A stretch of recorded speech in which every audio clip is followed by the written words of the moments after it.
Station Simonis, un nœud important du réseau des transports en commun.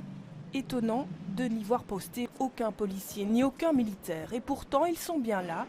Pour rendre leur travail plus efficace, les forces de l'ordre ne restent pas statiques. En matière de sécurité, une situation figée, c'est toujours quelque chose de négatif. Mettre du personnel toujours au même endroit, au même moment, c'est facile à repérer, donc les candidats ou les potentiels terroristes qui passent par là le voient aussi.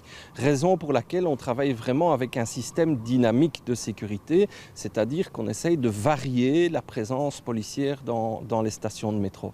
Et donc ça veut dire qu'à certains moments de la journée, vous verrez dans certaines stations que le personnel est là de manière statique sur les quais ou aux entrées. À d'autres moments, ils n'y seront pas parce qu'ils seront peut-être en patrouille dans la station ou dans une autre station. Depuis les attentats, les effectifs tant de la police fédérale que de la défense sont bel et bien renforcés sur le réseau de la STIB.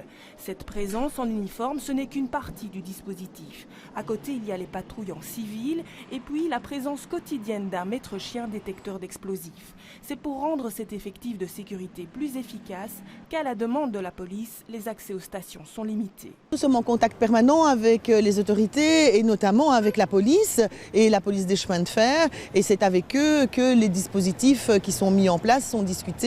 Et donc notamment nous avons en plus des militaires, en plus des policiers qui sont présents sur le réseau, également nos agents de sécurité, un grand, large équipement en caméra de surveillance dans les stations et également dans les véhicules. Et tous ces éléments sont mis en commun, sont discutés en commun pour pouvoir assurer un maximum de sécurisation à la fois de notre personnel et de nos clients. La station Malbec reste, elle, fermée jusqu'à nouvel ordre.